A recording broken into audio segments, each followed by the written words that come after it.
e das licitações, e para isso nós temos uma convidada especial, que é a Melissa, que foi minha colega de mestrado, mas que também atua aí na gestão pública há um bom tempo, entende bem das questões de contratações públicas.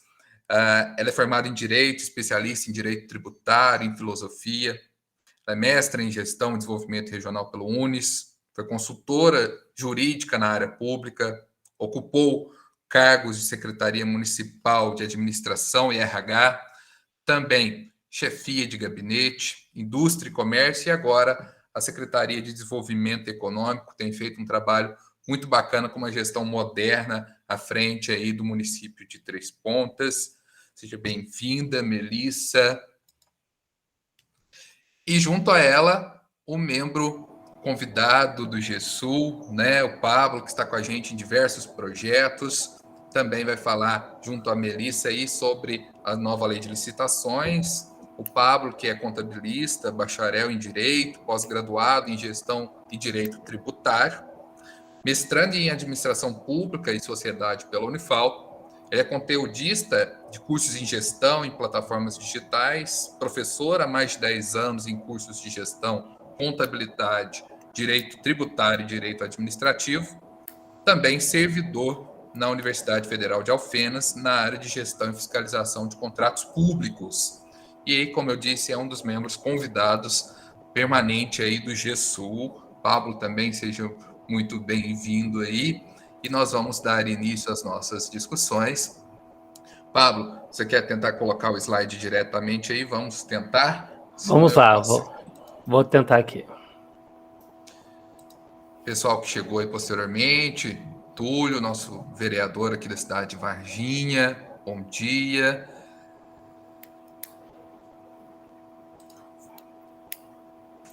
Perfeito, Pablo. Melissa, fica à vontade. Bom dia a todos, é uma honra participar do evento. Né?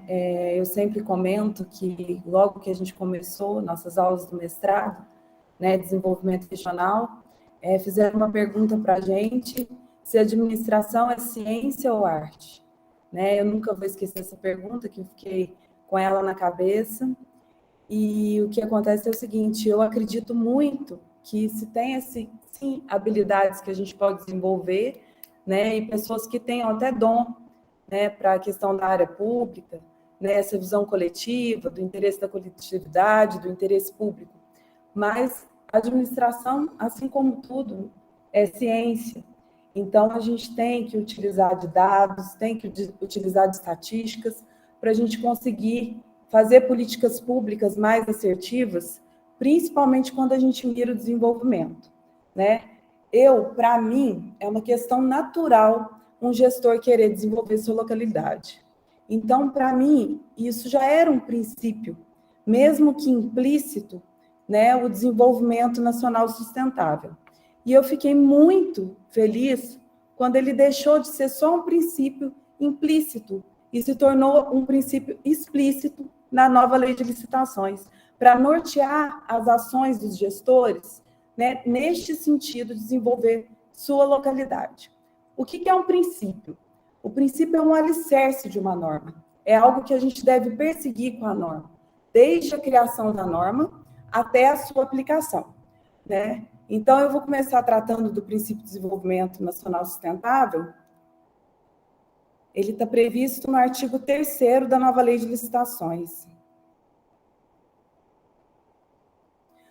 O artigo 3º, ele preconiza o seguinte: a licitação destina-se a garantir a observância do princípio constitucional da isonomia, a seleção de proposta mais vantajosa para a administração e a promoção do desenvolvimento nacional sustentável.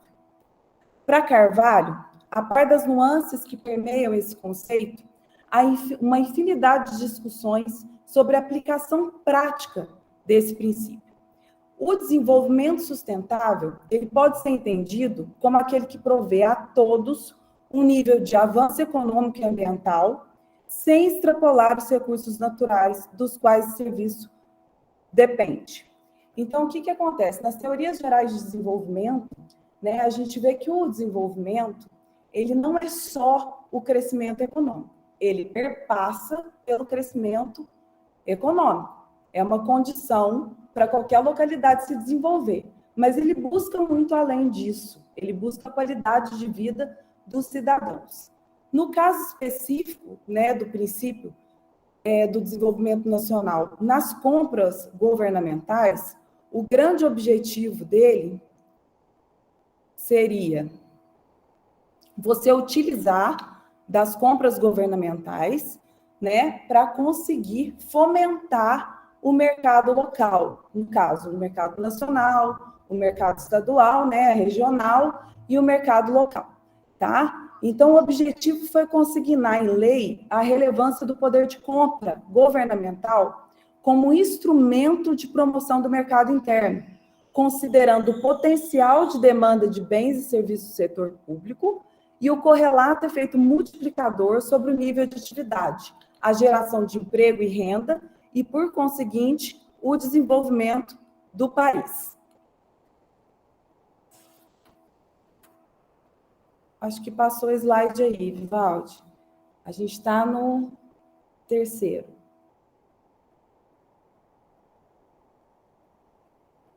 Depois, isso. Então, o artigo 11 prevê em seus incisos que a licitação deve, ao mesmo tempo, incentivar a inovação e o desenvolvimento nacional sustentável e assegurar tratamento isonômico entre os licitantes, bem como a justa competição. Esse dispositivo vai ser muito importante na nossa discussão adiante, porque os princípios, eles não têm dominância um no outro, eles devem ter uma integração quando a gente fala da aplicação e do entendimento da norma. Então, é muito importante falar que prevê tanto o princípio da isonomia, que é a participação igual, né, dos licitantes, bem como o desenvolvimento nacional sustentável, que vocês podem observar também aí, um incentivo à inovação. Pode passar. E essa é a grande pergunta, né? Como garantir a aplicação desse princípio nas contratações públicas de forma efetiva? Como selecionar a proposta mais vantajosa para a promoção do desenvolvimento sustentável? E como fazer a integração desses princípios de desenvolvimento, isonomia entre os licitantes e economicidade? Porque o objetivo, como a gente disse, não é só mais administração, ela adquirir bens e serviços, né, para o aparato estatal. Ela também tem que observar conjuntamente a possibilidade de fomentar o mercado nacional, o mercado, no caso, estadual e o mercado local.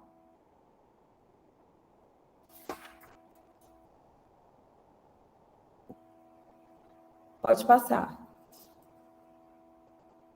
O Marçal é um grande autor na área de licitações, né, muito conhecido e renomado, e ele fala que a novidade trazida pela lei de licitações, né, para as licitações públicas, representa esse novo propósito para o contrato administrativo, deixando ele de ser apenas um instrumento para atendimento da necessidade de um bem ou serviço, para tornar-se também instrumento da atividade de fomento estatal. Então, ele não é só mais, a licitação não é só voltada mais para os interesses imediatos da administração contratante, como também para interesses ligados tanto à carência dos setores e para o desenvolvimento também do setor privado.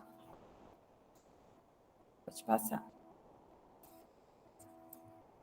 Aqui no artigo 26, vem claramente o princípio, né, a aplicação dele, como aplicá-lo.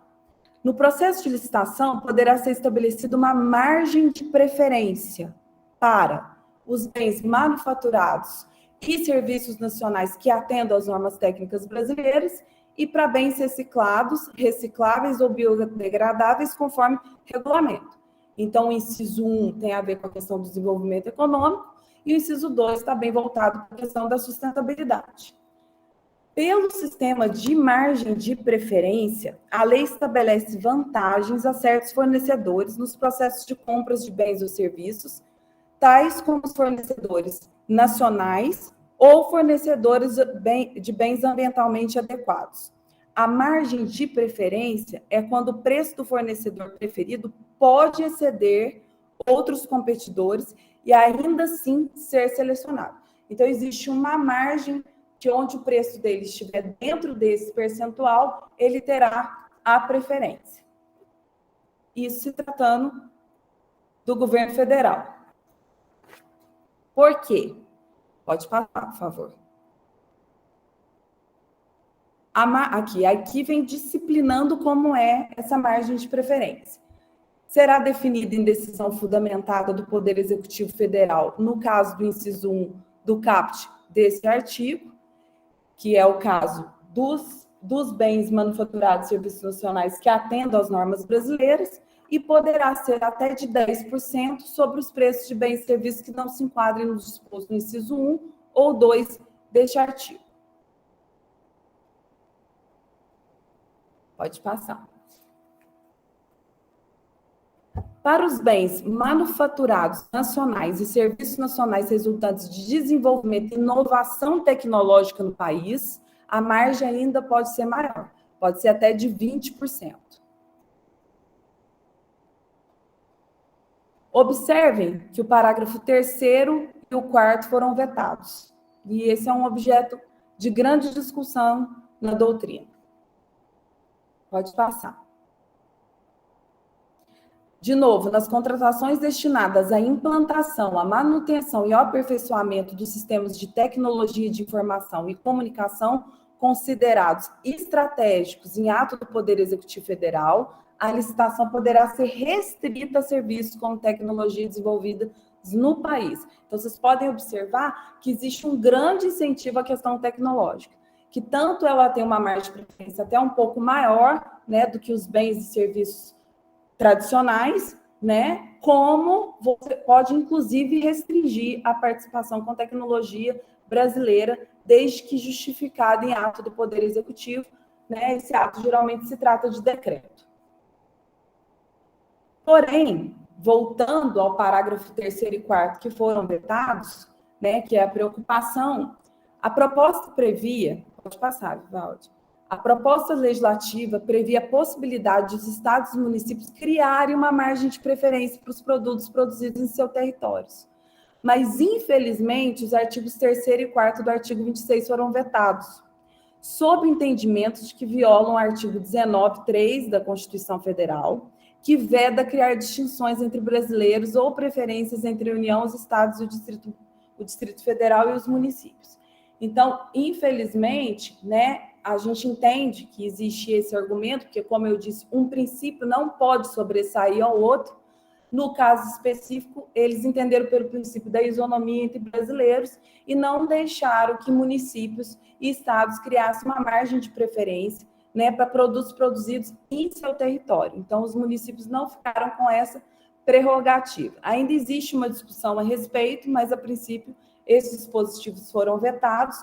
Então, é muito arriscado, mesmo alguns municípios insistindo nisso, né, editarem normas prevendo essa margem de preferência local, correndo o risco de tantos editais, no caso, serem impugnados, né, por outros licitantes, com base na questão de não poder haver distinção entre os brasileiros, no caso, o princípio da isonomia, como sofrer mandado de segurança em razão, né, dessa margem de preferência. Porém, existem outros dispositivos que os municípios podem aplicar visando o mercado local. Um deles, pode passar, Vivaldi, é o artigo 40, inciso 5, tá? Que prevê a aplicação desse princípio. Você pode parcelar as compras. Parcelando as compras, você pode fazer compras menores, o que atrai mais o mercado local. Porque quando você faz compras maiores, né, que você vai estocar por muito tempo, você geralmente atrai fornecedores de fora. Então, se você fizer compras parceladas, pode ser que você atraia o mercado local. Por quê? Pela questão do frete, né, que no caso não existiria, né? Tem a questão que eu me recordo quando a gente passou a greve dos caminhoneiros, o sufoco que foi, né, os fornecedores de fora, que a mercadoria não chegava de jeito nenhum, né? Então, assim, são situações que você pode utilizar para ver se você consegue também incluir os fornecedores locais, né, incentivá-los a participar das licitações. E esse aproveitamento das peculiaridades do mercado local, né, com vistas à economicidade, sempre que possível, padrões de qualidade. Nesse caso aqui, eu me lembrei do artesanato local. Aqui a gente criou uma lei que criou um programa de valorização do artesanato local.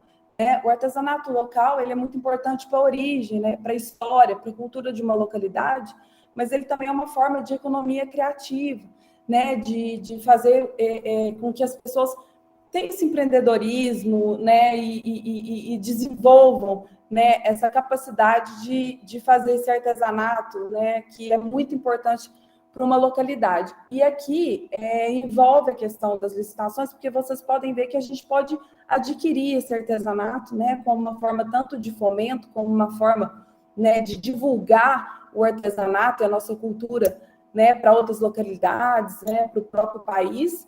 E também tem a questão que mesmo as autorizações, as concessões, permissões de espaços públicos, elas são licitadas, né, porque justamente você utiliza do espaço público para ter algum lucro ou para fazer algum tipo de comércio. E aqui, no caso, a gente prevê um tratamento diferenciado para o artesanato. Então, quando a gente faz qualquer festa, ou então o nosso mercado do produtor que vai abrir agora, eles têm essa preferência, né, de poderem ter o seu espaço físico, inclusive sem taxas, nenhum tipo de taxação ou tarifa paga pelo poder público. Pode passar.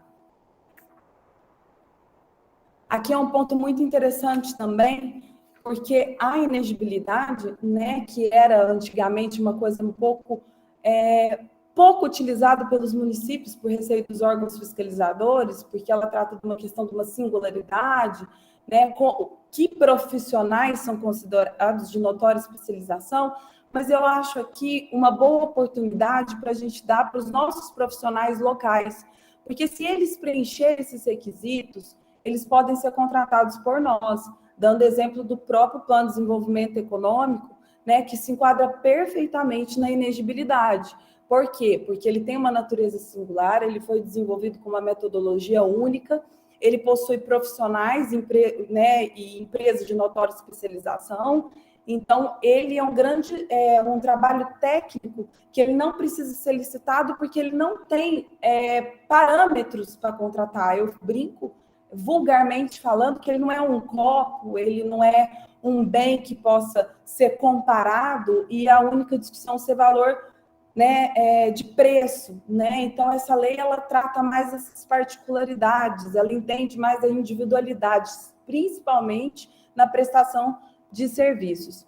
E outro ponto que eu acho muito interessante falar aqui é que, com base no caput, porque olha aqui, é inexigível a licitação quando houver inviabilidade de competição. Aqui, antigamente, a gente comprava kits escolares. Hoje, a gente modificou para um vale educação, justamente a pedido do comércio local, porque esses kits escolares sempre ganhavam empresas de fora.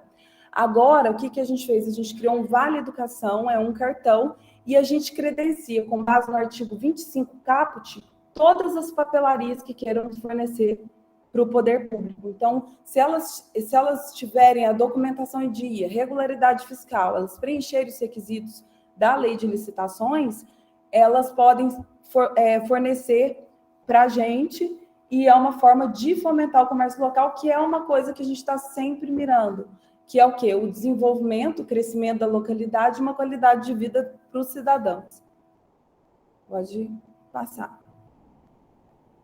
E, por fim, eu trouxe isso aqui para vocês verem que tem alguns governos que ainda insistem na possibilidade de margem de preferência, né, para as licitações locais, né? Aqui, no caso, é o estado do Rio de Janeiro. Não sei se isso avançou, porque provavelmente essa notícia são da época dos rumores da nova lei de licitações, onde poderia se prever essa margem de preferência, né, para mercado estadual e municipal, mas eu gosto muito da forma como, no caso aí, o secretário, né, ele coloca aqui a frase dele.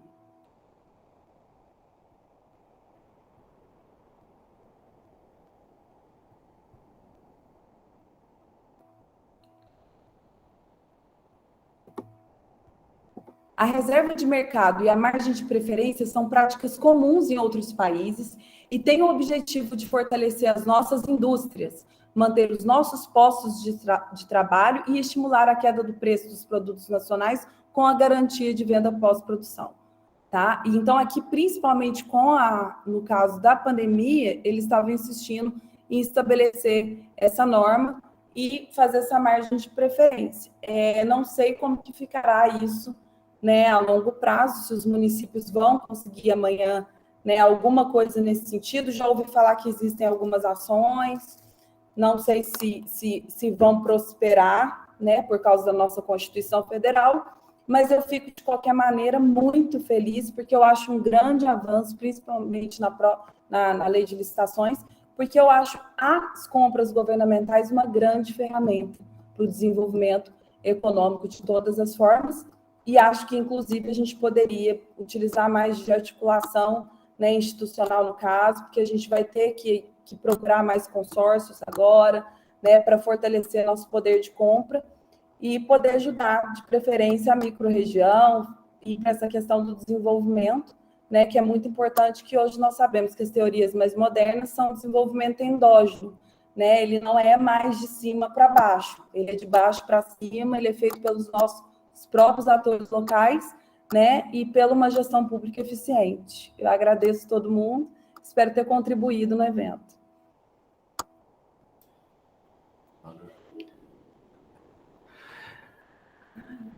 Bom, gente, bom dia a todos, né? Depois dessa apresentação aí brilhante da Melissa, né? Falando um pouquinho aí sobre essa questão das compras sustentáveis, tema esse que realmente é um dos brilhos, né? Que tem aí essa nova lei que a gente está desenvolvendo, tentando desenvolver o quanto antes, né? A gente começa agora, então, a dar uma explanação um pouco mais no contexto geral dessa nova lei aí, pessoal. Sei que aqui deve ter muitos servidores de municípios, né? E além de também de empresas, acredito eu. Então, é um tema que a gente precisa dar alguns toques, alguns sinais de alerta para a gente trabalhar aí, porque o tempo, né, ele passa rápido. Esse ano voou, né? E a gente está com vários eventos aí acontecendo quase que ao mesmo tempo. A gente acabou de sair de um Halloween, já tem Copa do Mundo e Natal ao mesmo tempo, né? O Papai Noel esse ano vai ser verde e amarelo, então eu estou falando essa analogia com o tempo, porque é o que vai pegar muita gente agora com a nova lei aí, que a gente está aí já vigente, né? Muita gente ainda assusta, achando que é só a partir de 2023, mas já está vigente desde 2021, né?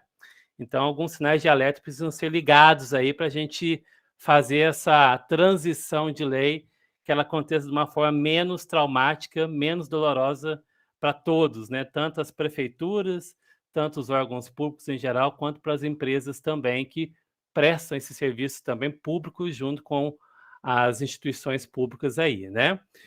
Então, com isso em mente, né, a gente segue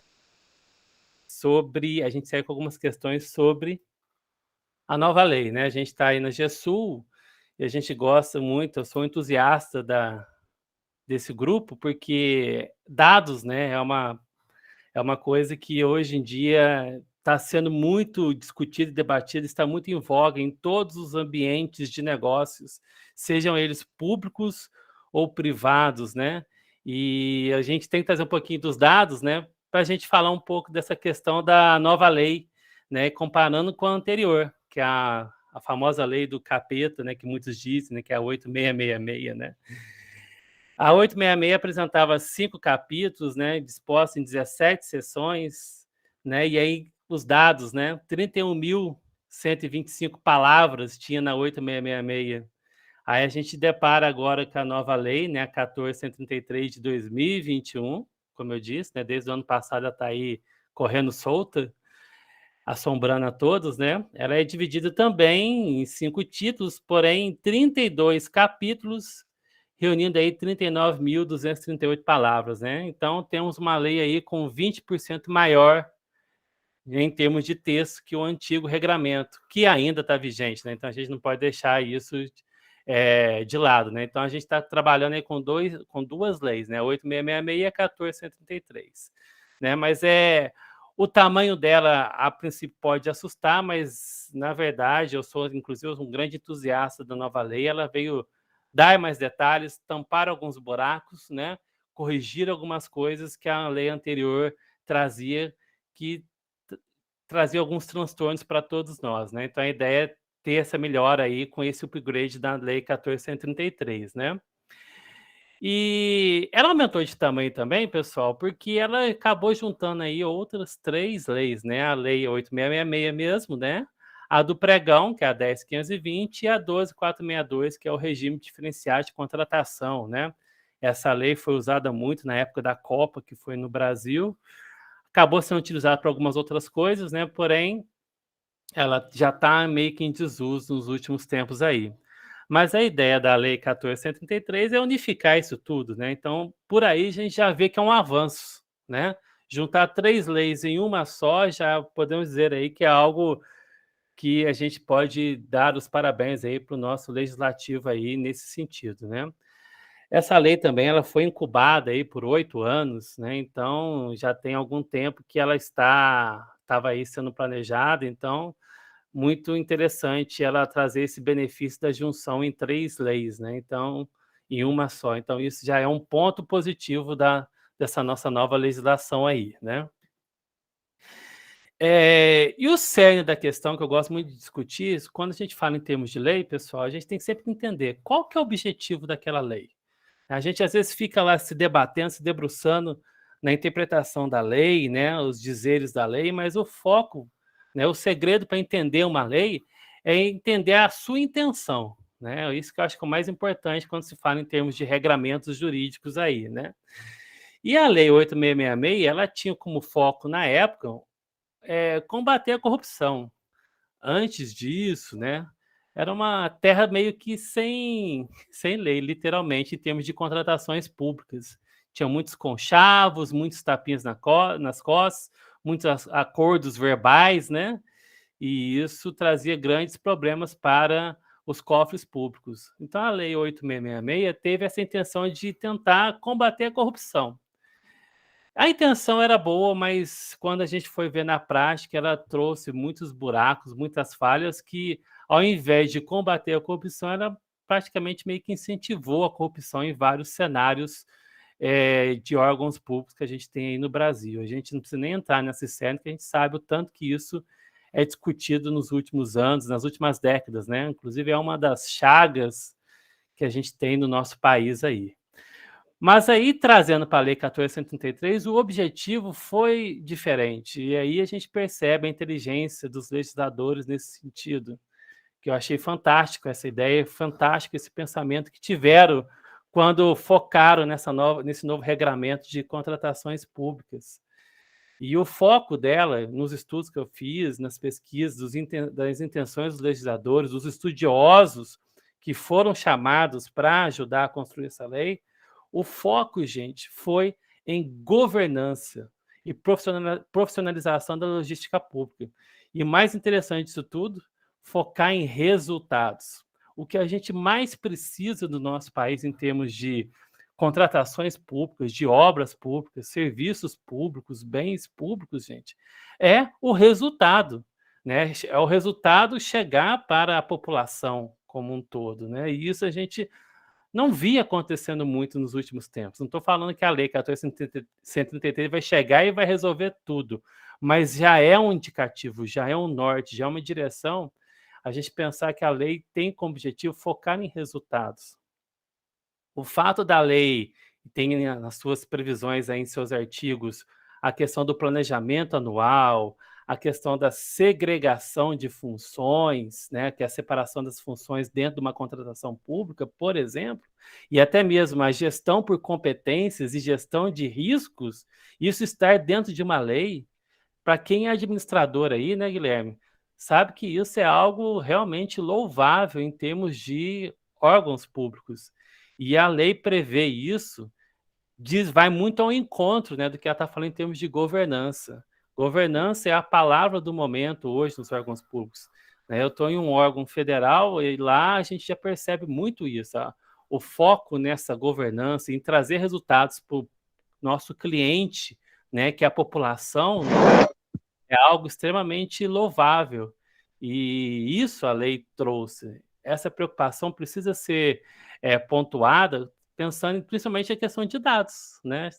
A GESUL está aí trazendo dados, informações, prestando serviço público em termos de dados, e isso, para a governança das instituições, é algo extremamente importante, até mesmo para ajudar a fazer novos contratos públicos, né? Essas informações que são úteis aí, são disponibilizadas para todos e até para facilitar o serviço público, é algo que a gente precisa perceber.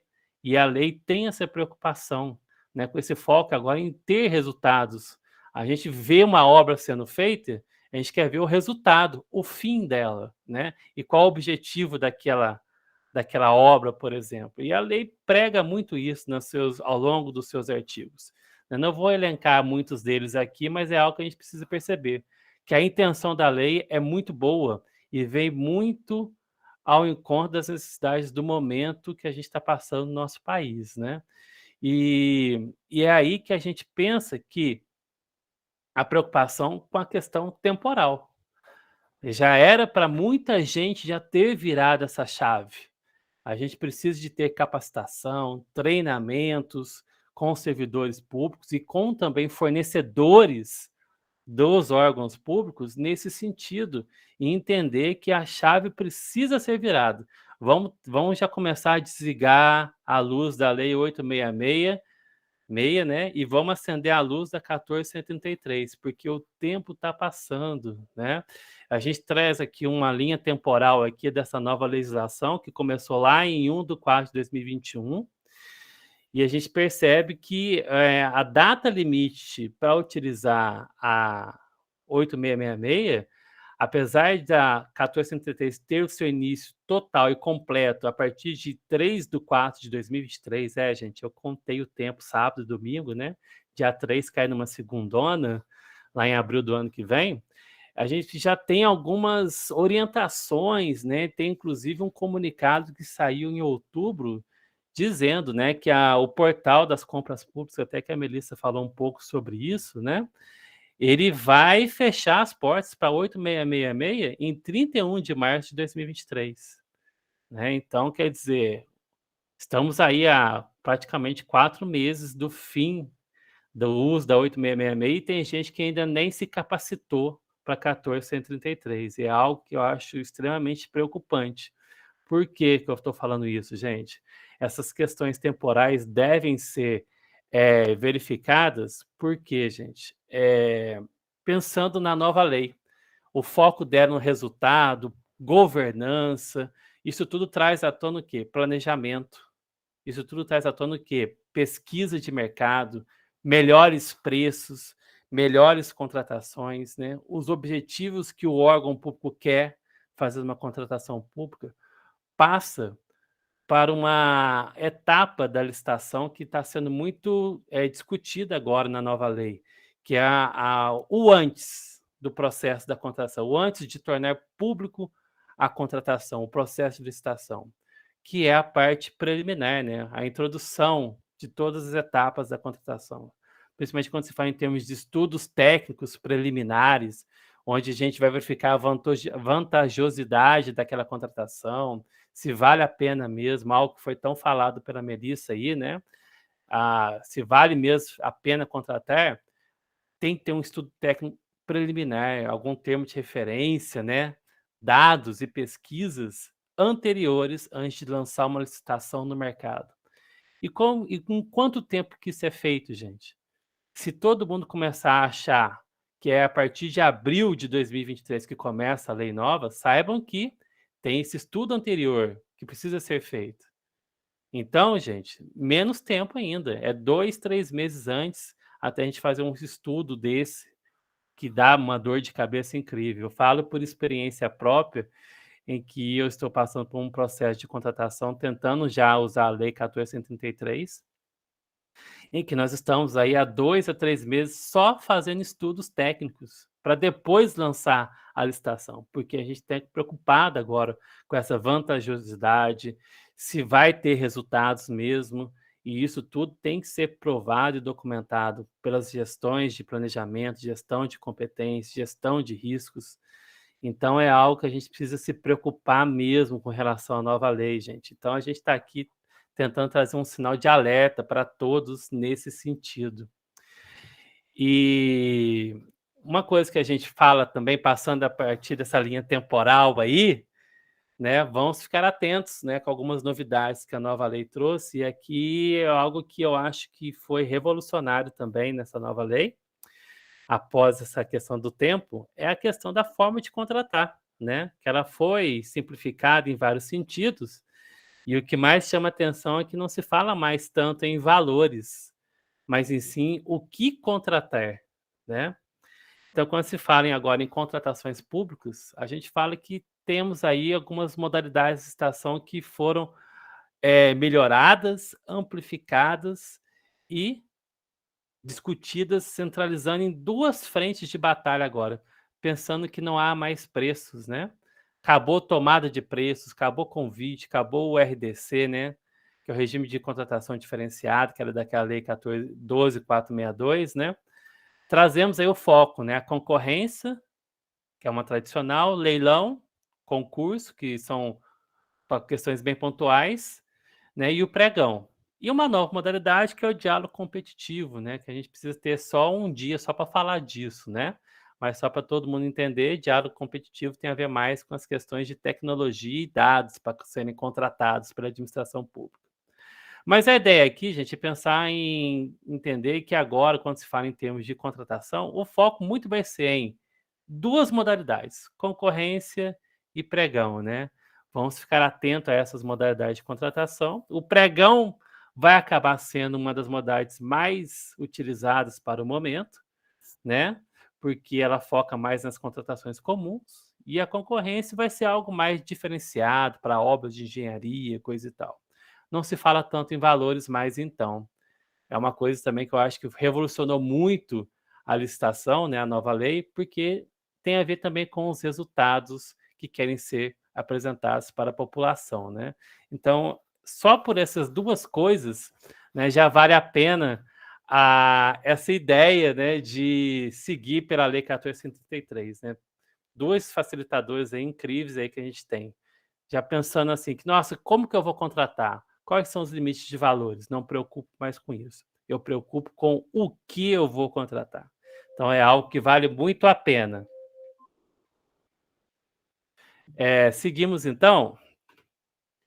Aqui a questão da contratação, né? Eu acho que eu vou até acabar encerrando por aqui. A gente tem muita coisa para falar, mas o tempo nosso é apertado, a gente não quer comprometer o evento. Mas uma coisa que a gente precisa entender muito, pessoal, sobre a nova lei também, é que, e isso eu acho interessante, eu acho estranho, tem muitas prefeituras, inclusive, muitos órgãos públicos, que têm essa preocupação em fazer uma licitação. Parece que quando você vai, por exemplo, partir por uma contratação direta, parece que a gente está cometendo um crime. Nossa Senhora, eu estou indo pela contratação direta. Não posso fazer isso. TCE, né, ou TCU vai cair matando em cima do meu órgão. Não, gente, a gente precisa parar com isso. A nova lei tem uma preocupação maior com o que está contratando e o resultado disso. Como isso vai ser feito? Claro que é importante, mas a gente pode também seguir por caminhos mais rápidos, mais ágeis na contratação pública. E a nova lei trouxe a questão das dispensas agora por baixo valor. Os limites aqui ficaram interessantes, né, em termos de valores, aí 10 mil, aliás, mais de 100 mil reais para obras e serviços de engenharia, compras e demais serviços, um limite aí que está sendo atualizado todo ano, né, de 54 mil reais agora. Então, são coisas que a gente tem que entender que são visíveis de entendimento. O que é importante hoje em dia, gente? É aqui que o cerne da minha fala vai ser muito nisso. Que a nova lei ela veio para facilitar muitas situações de contratação e para facilitar, focando justamente no que, gente? No que vai ser entregue para as pessoas. O que adianta uma obra ficar parada 10, 15 anos, né? Cadê o resultado disso? Só porque seguiu todos os trâmites, não significa que isso está sendo bom para a população, né?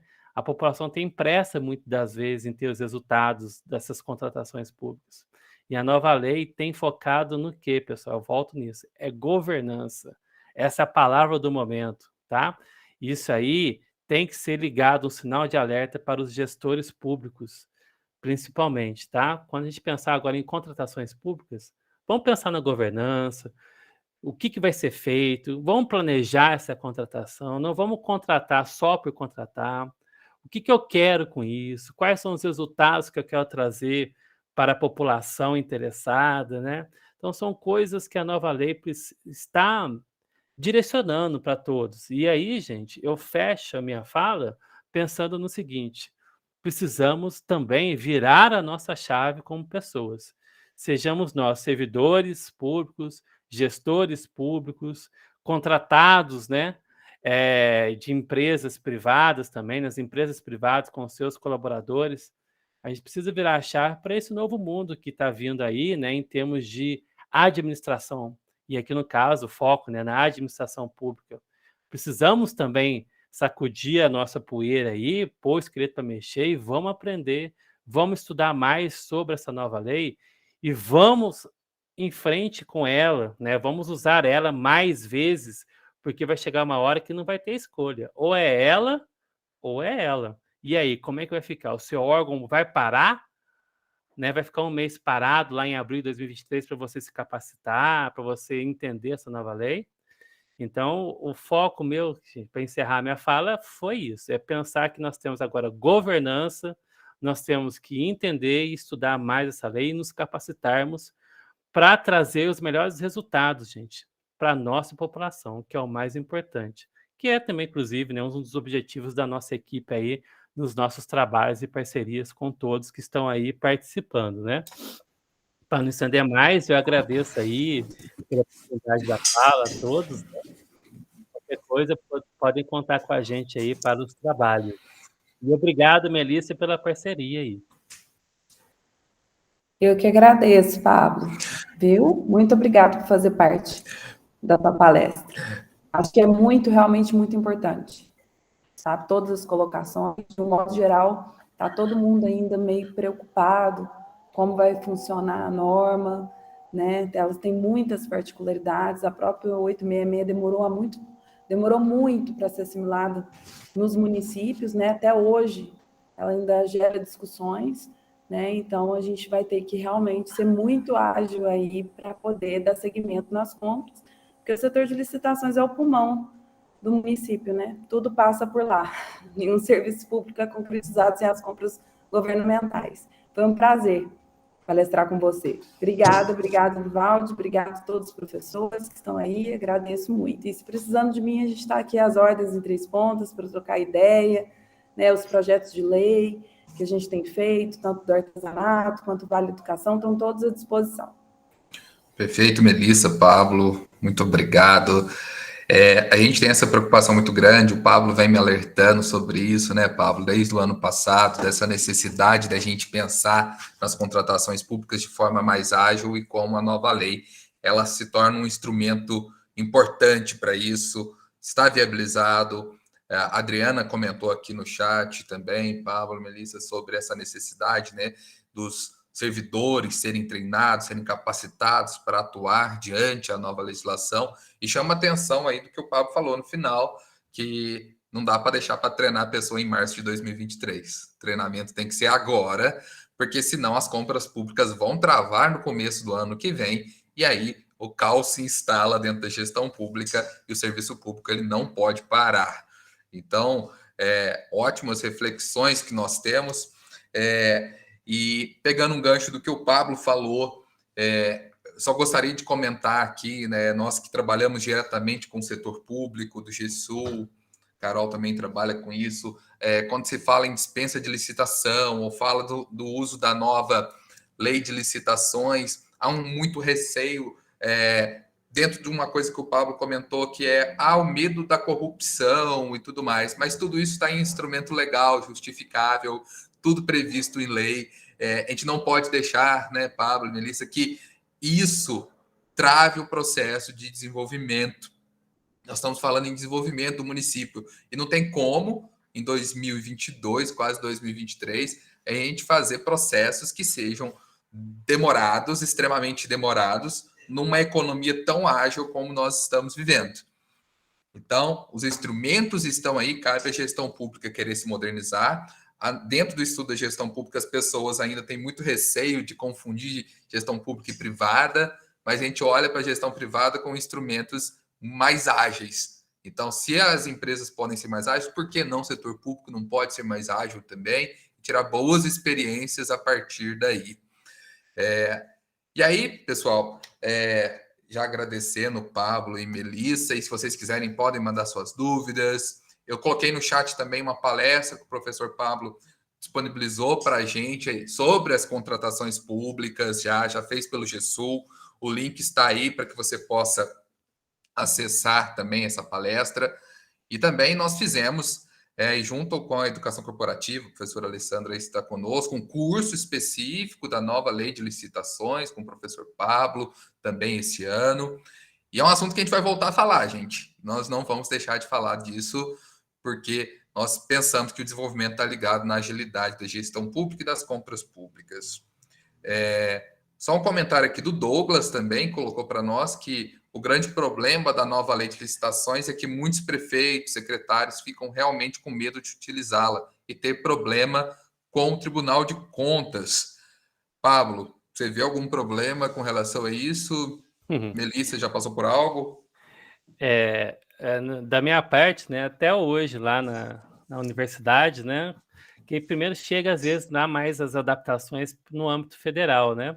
Lá até hoje ainda nós temos alguns receios, né? Mas a dica que eu daria nesse sentido, com esse receio, é sempre consultar o departamento jurídico também dos órgãos de vocês, né? Dos parceiros de vocês na parte jurídica.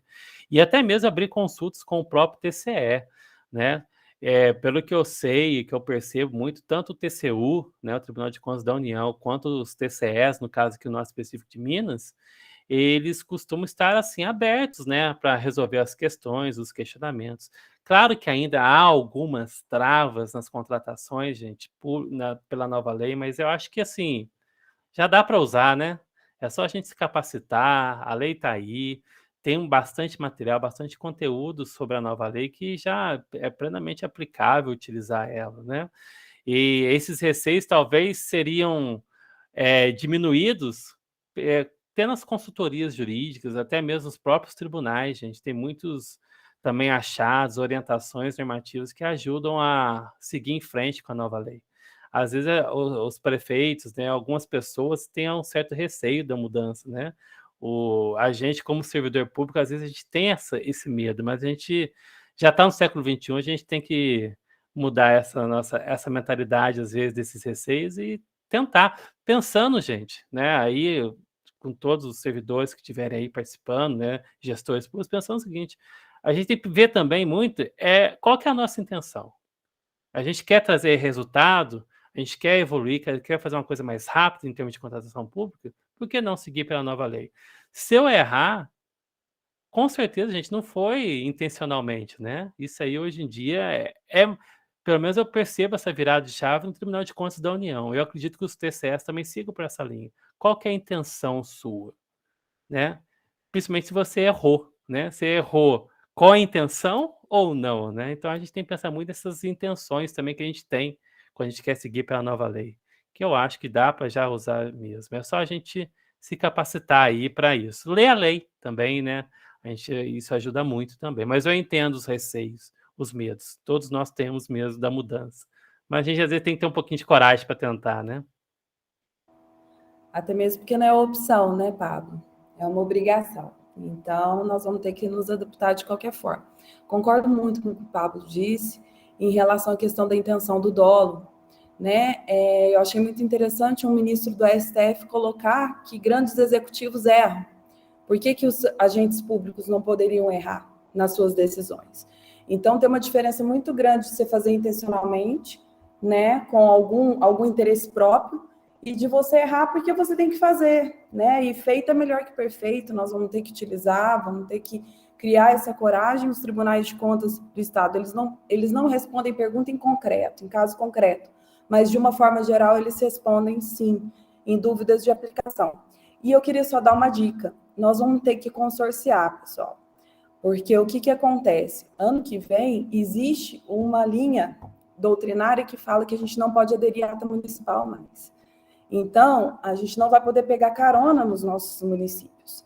E isso vai limitar muito o nosso poder, né, de compra, porque o Estado e a União, às vezes, têm bens e serviços que não necessariamente coadunam com a nossa realidade local. Então, a articulação institucional vai ter que ser forte. Nós vamos ter que consorciar cada vez mais para a gente poder ter atas de registro de preços juntos, né? Principalmente em coisas difíceis, como a questão do lixo, que agora já existe a tarifa de coleta de lixo, então a população está cobrando um serviço de excelência. Então, assim, muitos municípios devem se consorciar para conseguir terceirizar essa coleta e justificar o recolhimento da taxa ou a tarifa da coleta de lixo, que a população vai cobrar, eficiência energética, né, iluminação pública, algumas coisas que a gente tem dificuldade. Vamos consorciar, vamos trabalhar junto, porque os municípios são fortes juntos e a gente fica com uma capacidade muito maior se a gente agir junto, até mesmo porque, segundo parte da doutrina, as caronas, né, das atas municipais, elas vão ser ilegais, tá? Existem outros posicionamentos que não coadunam com a Constituição Federal, esse dispositivo, né, do decreto, que ele feriria a Constituição Federal e o Pacto Federativo. Mas até a gente conseguir uma decisão nesse sentido, o ideal é que a gente participe de consórcio para poder fazer compras juntos, ok? Muito bom, Melissa. Aqui no GESU a gente se preocupa muito com essa questão de consórcio, estendendo um pouquinho, pessoal, perdão aí. E o professor Pedro sempre fala muito dos consórcios, o Pablo também é um defensor dos consórcios. O Pablo chegou, inclusive, em alguns momentos aqui nos nossos eventos, a falar que essa nova lei de licitações, o consórcio pode ser importante, né, Pablo? Resgatando a sua fala, no sentido de como a nova lei de licitações ela exige diversos atores.